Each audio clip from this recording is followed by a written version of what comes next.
Hello विद्यार्थियों, आप सबका स्वागत है नर्सिंगेल एकेडमी में। आज हम आपके सामने अगला केस लेकर आए हैं जो कि 6 सप्ताह का बच्चा का होता है, जिसको एडवर्स रिएक्शन यानी जिसको प्रतिकूल प्रतिक्रिया हुआ होता है पेंटावेलेंट वैक्सीन से। अब ये पेंटावेलेंट वैक्सीन होता क्या है? Pentavalent vaccine combination of 5 vaccine का होता है। जैसे इसमें डिप्थीरिया होता है, पुर्टोसिस होता है, टेटनस होता है, हेपेटाइटिस बी होता है, Haemophilus influenza type B vaccine होता है। ठीक है, वेरी गुड। तो इसके बाद हम इस केस की जो डिटेल्स है वही देखेंगे। तो अगर आप एज ए नर्स किसी पीएचसी में काम कर रहे हो तो आपके पास एक महिला आती है अपने 6 सप्ताह के बच्चे को लेके आप वैक्सीनेशन के लिए या इम्यूनाइजेशन के लिए। तो 5 मिनट के बाद जो ही आपने उस बच्चे को इम्यूनाइज किया, वैक्सीन दिया, जो कि उसका पहला डोज था पेंटावेलेंट वैक्सीन का, आपने क्या देखा वहां पे? आपने देखा जो कि बच्चा था उसको सांस लेने में दिक्कत हो गई और उसका जो त्वचा है उसमें कुछ रैशेस आ गई और उसके जो पल्स रेट यानी हार्ट रेट थी वो ज्यादा रैपिड होने लगी और बीपी यानी ब्लड प्रेशर कम होने लगा। तो ये सारे साइंस एंड सिम्टम्स देख के हम इस कंडीशन को क्या नाम देंगे और कौन से स्टेप्स करेंगे या इख्तियार करेंगे ताकि हम इस बच्चे को अच्छे से ट्रीट कर पाए। ठीक है, चलो देखते हैं। ये जो कंडीशन थी इसको हम बोलते हैं, ये एक एलर्जिक रिएक्शन होती है। एलर्जिक रिएक्शन होती है जो कब होती है? जब भी किसी का शरीर किसी एलर्जन के साथ रिएक्ट करता है। जैसे यहाँ पे ये जो वैक्सीन या इम्यूनाइजिंग एजेंट्स था यानी पेंटावेलेंट वैक्सीन था, एज एन एलर्जन था यहाँ पे। तो इस बच्चे का जो शरीर था उसके लिए एज एन एलर्जन था यानी एलर्जी काजिंग एजेंट था। तो जब बच्चे का इसके साथ रिएक्शन हुआ तो वहां पे एक जानलेवा कंडीशन हो गई, जानलेवा एलर्जी हो गई बच्चे में, जिसको हम एनाफाइलैक्सिस कहते हैं। ठीक है, वेरी गुड, ये आप याद रखिएगा। एक जानलेवा एलर्जिक रिएक्शन होती है ये एनाफाइलैक्सिस। Anaphylaxis, very good. तो जैसे हमने इस केस में क्या देखा, इस एनाफाइलैक्स के द्वारा इस बच्चे को क्या हुआ था? उसको सांस लेने में दिक्कत हो गई थी, उसका जो त्वचा था उसमें कुछ रैशेस आ गई और जो उसकी जो हार्ट रेट थी वो ज्यादा होने लगी और ब्लड प्रेशर कम होने लगा। तो इस केस की डिटेल्स थी ये। तो अब हम एज ए नर्स कैसे ट्रीट करेगा? अगर आप एज ए नर्स काम कर रहे हो तो अगर आपके पास ऐसा केस आता है तो आप ऐसे केस को कैसे हैंडल करोगे? ठीक है, सबसे पहले आप क्या करोगे? सबसे पहला जो स्टेप है, ये जो वैक्सीनेशन आप दे रहे हो पेशेंट को या इस बच्चे को, वो आप स्टॉप करोगे। ठीक है, वेरी गुड। यानी जो भी वैक्सीन आप दे रहे हो जिसके जरिए से इस बच्चे को ये एनाफाइलैक्सिस यानी ये रिएक्शन हो गई थी, तो वो आप स्टॉप करोगे, रोकोगे। और आप क्या करोगे? और आप इमीडिएट ट्रीटमेंट करोगे। इमीडिएट मैनेजमेंट में ए बी निमोनिया को आप याद रखिएगा, ए बी सी। एबीसी में क्या आता है? एयरवे, ब्रीदिंग और सर्कुलेशन। एयरवे में क्या देखते हो आप? जो भी ये बच्चा होता है ये अच्छे से सांस ले पाता है कि नहीं, यानी इसका जो मुंह है या नाक है उसमें कोई ऑब्स्ट्रक्शन तो नहीं है, यही आप देखते हो एयरवे में। ब्रीदिंग में आप देखते हो ये जो बच्चा है ये अच्छे से सांस ले पा रहा है कि नहीं, इसको कोई दिक्कत तो नहीं है सांस लेने में। अगर उसको दिक्कत होगी सांस लेने में तो वहां पे हम ऑक्सीजन एडमिनिस्टर कर सकते हैं। तो तीसरा क्या है? सर्कुलेशन। सर्कुलेशन में हम क्या करते हैं? हम देखते हैं इस बच्चे में ब्लड फ्लो पूरे अंग, पूरे शरीर में जाता है कि नहीं। ठीक है, वेरी गुड। तो अगर उसको पूरे शरीर में खून नहीं जा रहा होगा तो वहां पे क्या होगा? उसके वीक पल्सेस होंगे, यानी हम उसकी जो हार्ट रेट है वो महसूस नहीं कर सकते और उसके जो हाथ है, उसके जो पैर है वो कोल्ड होंगे वहां पे। ठीक है, तो उसके लिए हम क्या करेंगे? हम उसको पोजीशन देंगे। पोजीशन कौन सी देंगे वहां पे? पोजीशन हम उसको सुपाइन पोजीशन देंगे, यानी पीठ के बल उसको लेटाएंगे और उसके जो टांगे हैं वो थोड़ा ऊपर करेंगे। उससे क्या होगा? उससे जो ब्लड फ्लो है वो पूरे शरीर में अच्छे से सर्कुलेट हो जाएगा। ठीक है, वेरी गुड। तो ये था पहला स्टेप। तो दूसरा हमने देखा कि इस बच्चे को लो बीपी था, तो उसको ट्रीट करने के लिए हम क्या करेंगे, हम कुछ न्यूरोट्रांसमीटर्स देंगे। न्यूरोट्रांसमीटर्स में हम देंगे इसको, जो कि फर्स्ट लाइन ट्रीटमेंट माना जाता है एनाफाइलैक्सिस के लिए, इपिनेफ्रिन या एड्रेनलिन जिसको हम बोलते हैं, वही हम एडमिनिस्टर करेंगे, ताकि ये जो बीपी है वो नॉर्मल रेंज में आए और ये जो हार्ट रेट इंक्रीज हो रही है बच्चे में वो भी नॉर्मल रेंज पे आ जाए।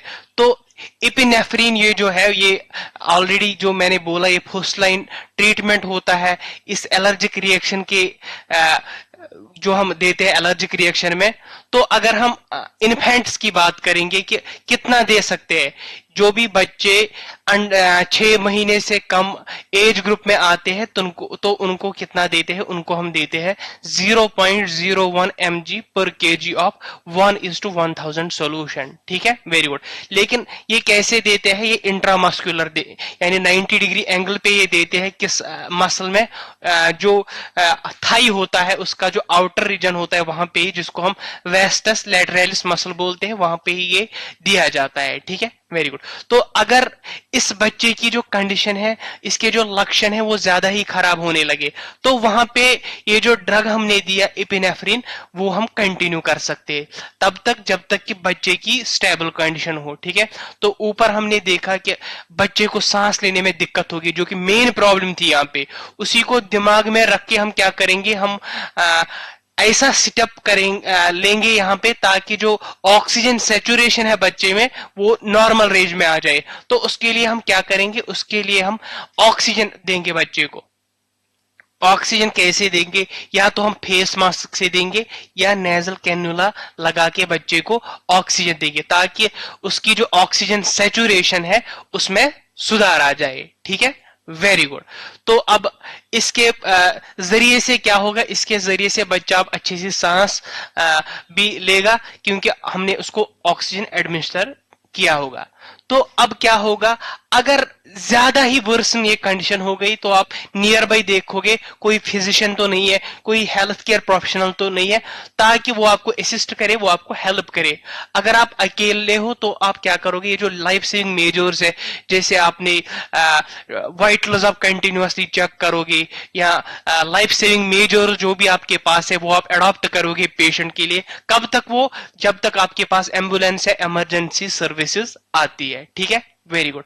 तो अगला जो हमने देखा था सिम्टम इसमें, वो था कि बीपी इसमें लो था। अब बीपी को नॉर्मल करने के लिए क्या करना होगा, हमें बच्चे को पोजीशन देनी होगी। कौन सी पोजीशन देनी होगी, ये जो बच्चा है इसको हम फ्लैट जमीन पे लेटाएंगे और इसके जो टांगे हैं वो थोड़ा ऊपर करेंगे। ठीक है, वेरी गुड। तो उससे क्या होगा, जो ब्लड फ्लो होगा, वो जो भी सारे वाइटल ऑर्गन जैसे हमारा हार्ट है, लंग्स है, उनमें जो ब्लड फ्लो है वो अच्छे से सर्कुलेट होगा और बच्चे में कोई प्रॉब्लम नहीं होगी। ठीक है, वेरी गुड। ये थे कुछ स्टेप्स जो हम ले सकते हैं। इसके अलावा हम और भी स्टेप्स ले सकते हैं, जैसे हम कंटिन्यूअसली वाइटल साइंस चेक कर सकते हैं बच्चे को। कंटिन्यूअसली वाइटल साइंस जैसे उसमें हम हार्ट रेट बच्चे को का देख सकते हैं, ब्लड प्रेशर देख सकते हैं, रेस्पिरेटरी रेट देख सकते हैं और ऑक्सीजन सेचुरेशन देख सकते हैं, क्योंकि इसके माध्यम से हम देख सकते हैं कि बच्चे में कितनी सुधार आई हुई है, या बच्चे को कितना इमरजेंसी की नीड है इस वक्त। तो उसी के हिसाब से हम उसका ट्रीटमेंट करेंगे। तो कंटिन्यूअसली आप मॉनिटर करोगे ये वाइटल साइंस, जिसमें आप हार्ट रेट देखोगे, क्योंकि हमने ऑलरेडी देखा ये जो एनाफाइलेक्सिया, ये जो एलर्जिक रिएक्शन होती है उसमें क्या होता है, उसमें जो हार्ट रेट होती है वो ज्यादा होती है। इसीलिए हम कंटिन्यूअसली मॉनिटर करेंगे कि ये जो कंडीशन है ये कितनी सीवियर है। ठीक है, ब्लड प्रेशर देखेंगे, क्योंकि इसमें हाइपोटेंशन देखा जाता है, लो बीपी होता है इसमें। ठीक है, और ऑक्सीजन सैचुरेशन भी देखते हैं, ताकि हम उसको उसी के हिसाब से ऑक्सीजन एडमिनिस्टर करें। ठीक है, वेरी गुड। तो ऑलरेडी हमने जब हमने देखा कि बीपी को कम करने के लिए हमने पेशेंट को दिया था एपिनेफ्रिन या एड्रेनलिन।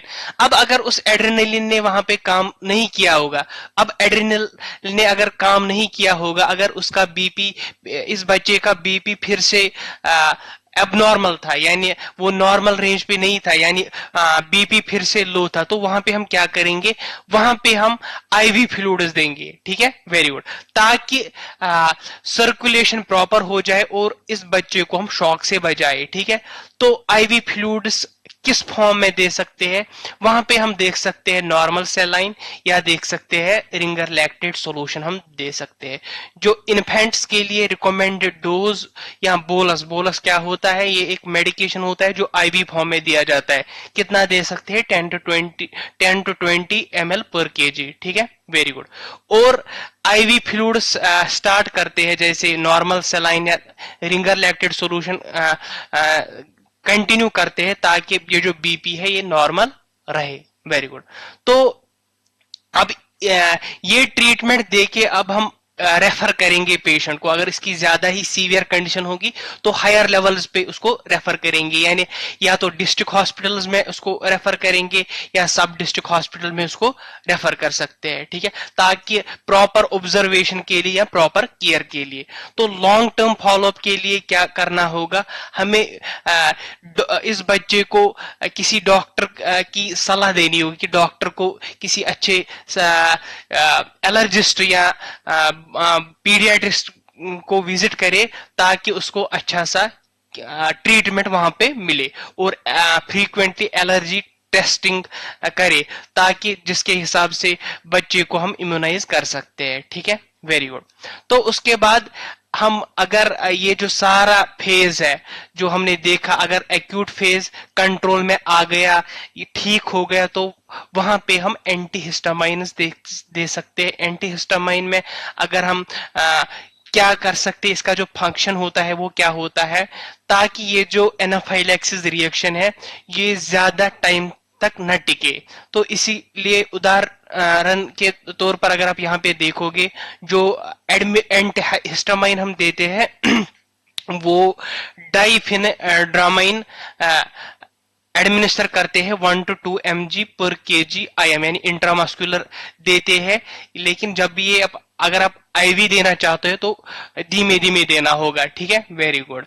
यानी डाइफिन हाइड्रामाइन आप दे सकते हो, या ये आप IM भी दे सकते हो और आईवी भी दे सकते हो। दूसरा है हाइड्रोकॉर्टिसोन। हाइड्रोकॉर्टिसोन क्या होता है, ये हम देते हैं 2 to 5 mg पर केजी। आईवी में इंट्रावेनस में देते हैं, लेकिन ये देते हैं हम सीवियर केसेस के लिए। ठीक है, वेरी गुड। तो अगला जो है वो है डॉक्यूमेंटेशन एंड रिपोर्टिंग। जो भी आप केयर करते हो, जो भी आपने पेशेंट के रिलेटेड, जो भी आपने बच्चे के रिलेटेड देखा, वो सारा आप डॉक्यूमेंट करते हो, लिखते हो। ठीक है, वेरी गुड। जो भी बच्चे की डिटेल्स थी, जो भी बच्चे का केस था, ठीक है, जो भी बच्चे की जो प्रतिकूल थी वो सारा आप लिखते हो, और आउटकम इस ट्रीटमेंट को अप्लाई करके क्या आउटकम मिला, क्या रिजल्ट मिला, प्रोग्रेशन कैसी थी, वो आप सारा नोट करते हो। ठीक है, वेरी गुड। और adverse event following immunisation reporting करते हो। ये क्या होता है, मिनिस्ट्री ऑफ हेल्थ और फैमिली वेलफेयर इंडिया के तहत आप क्या करते हो, जो भी केसेस होती है, जो AEFI केसेस होती है, जो भी एडवर्स प्रतिकूल प्रतिक्रिया केसेस होती है, उन सब केसेस को आप क्या करते हो, आप उनको रिपोर्ट करते हो। ठीक है, और एक AEFI फॉर्म होता है वो फिल करते हो, जो भी डिस्ट्रिक्ट हेल्थ ऑफिसर होता है उसके साथ वो शेयर करते हो या उसको रिपोर्ट करते हो वो सारे केसेस। ठीक है, वेरी गुड। तो ये था अगला स्टेप इसमें। तो इसके बाद एडिशनल इंफॉर्मेशन के लिए अगर हम देखेंगे, इसके अलावा क्या क्या हो सकता है जो हमें याद रखना है इस एनाफाइलैक्सिस, जो कि एक जानलेवा एलर्जिक रिएक्शन होती है, उसके रिलेटेड। ठीक है, क्या याद रखना होगा हमें, जो भी इन्फेंट्स होते हैं उनको भी ये एनाफाइलैक्सिस हो सकता है, चिल्ड्रंस को भी हो सकता है या अडल्ट्स को भी, यानी सारे एज ग्रुप्स को ये अटैक कर सकता है।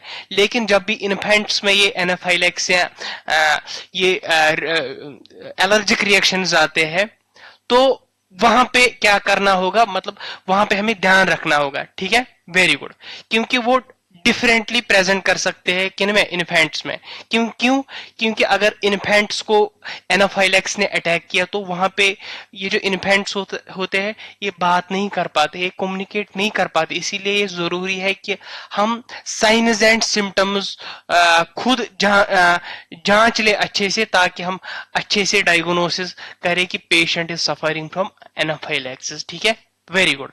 तो अब ऑलरेडी हमने देखे कि कौन कौन से सिम्टम्स हो सकते हैं if the baby is suffering from anaphylaxis. क्या क्या हम, जैसे हमने देखा कि इसमें जो बच्चे को सांस लेने में दिक्कत होती है, ठीक है, यानी रेस्पिरेटरी प्रॉब्लम्स हो सकती है, जो उसका त्वचा होता है उसमें रैशेस आती है। ठीक है, वेरी गुड। और तीसरा जो हमने इसमें देखा वो हमने देखा कि ये जो बच्चे का हार्ट रेट होता है, ठीक है, कार्डियोवैस्कुलर सिस्टम जो होता है उसका, उसमें भी चेंजेस आती है। चेंजेस क्या आती है, जैसे उसको बीपी कम होता है, हार्ट रेट ज्यादा होता है। ठीक है, वेरी गुड। अब कौन सी चीजें हमको याद रखनी होगी ताकि हम इस केस को आराम से हैंडल कर पाए। जैसे हमने पहले ही देखा कि एडिशनल इंफॉर्मेशन के लिए हम क्या करेंगे, हम सबसे पहले रेस्पिरेटरी सिम्टम्स देखेंगे। रेस्पिरेटरी सिम्टम्स में हम क्या देखेंगे कि इस बच्चे को तो डिफिकल्टी इन ब्रीथ, यानी सांस लेने में दिक्कत तो नहीं है। जब भी बच्चा सांस ले रहा है तो उसको दिक्कत तो नहीं हो रही है। तो अगर उसको दिक्कत होने लगेगी तो ये सीरियस केस है, उस वक्त हम बोल सकते हैं कि एनाफाइलेक्सिस हो सकता है। दूसरा है वीजिंग। वीजिंग क्या होता है, विस्लिंग साउंड होता है। जैसे सीटी को ही बजाता है वैसे ही साउंड आएगी जब बच्चा सांस ले रहा होगा। तीसरा है स्ट्राइडर। स्ट्राइडर क्या होता है, ये होता है जब भी बच्चा सांस ले रहा होगा तो जैसे वाइब्रेशन होती है, वाइब्रेटिंग साउंड हमें सुनाई देगी उस वक्त। ठीक है, और जब भी उसमें बच्चा जब सांस ले रहा होगा मतलब उसको ज्यादा से ज्यादा खांसी आ रही होगी। नेजल फ्लेयरिंग में क्या हम देखते हैं, नेजल फ्लेयरिंग में ये जो उसके नाक है वो चौड़ा हो जाते हैं। ठीक है, क्योंकि उसकी जो नाक होगी वो ब्लॉक होगी तो वो अच्छे से सांस नहीं ले रहा होगा। साइनोसिस में हम क्या देखते हैं, उसमें हम देखते हैं जो उसका लिप्स है, होंठ है, जो उसका चेहरा है, जो उसके फिंगर्स है, जो उसके टोज है, उसमें नीला कलर देखा जाता है। ठीक है, जिससे हमें पता चलता है कि वहां पे ऑक्सीजन की कमी है। ठीक है, वेरी गुड। ये था रेस्पिरेटरी सिम्टम्स। अगर स्किन के सिम्टम्स, हम त्वचा के सिम्टम्स देखेंगे, वहां पे रैशेस होंगे, मतलब जो त्वचा होगा लाल ये रैशेस होंगे वहां पे। ठीक है, फ्लशड स्किन, यानी पूरा जो उसका स्किन होगा वहां पे मतलब पूरा लाल नजर आने लगेगा। ठीक है, स्वेलिंग होगी, यानी सूजन हो सकता है लिप्स पे, टंग पे या थ्रोट पे सूजन हो सकती है। पेलनेस, ठीक है, पीला कलर दिखाई देगा हमको। ठीक है, जिससे हमें पता चलेगा ये जो स्किन है अगर पीले कलर का होगा तो हमें पता चलेगा वहां पे पुअर सर्कुलेशन, खून अच्छे से सर्कुलेट नहीं कर पाता है। ठीक है, वेरी गुड। अगला जो हमने अभी देखा मतलब वहां पे क्या हो सकता है, वहां पे वीक पल्स यानी टैकिकार्डिया हो सकता है। ठीक है, यानी या इंक्रीज इन हार्ट रेट हो सकता है। ठीक है, ज्यादा हार्ट रेट हो सकता है, यानी जब भी आप हार्ट रेट चेक करते हो आप अच्छे से नहीं नोटिस कर पाओगे कि हार्ट रेट कितनी है। ठीक है, वीक पल्स हो सकती है, आपको पल्स डिटरमाइन नहीं होगा और ज्यादा ज्यादा आपको सेंसेशन होगी हार्ट रेट की, यानी उसको ज्यादा हार्ट रेट होगी बच्चे को, जिससे जिससे हमें पता चलेगा कि बीपी इसका बहुत ही कम है, क्योंकि वहां पे डिटेक्ट ही नहीं होगा पल्स। तो अगला जो है वो है हाइपोटेंशन, जो मैंने अभी बोला, यानी लो ब्लड प्रेशर, जिससे सुस्ती आ सकती है इस पेशेंट में, और चिपचिपा सा उसका जो त्वचा हो सकता है। ठीक है, जो कि एक साइन होता है शॉक का। ठीक है, वेरी गुड।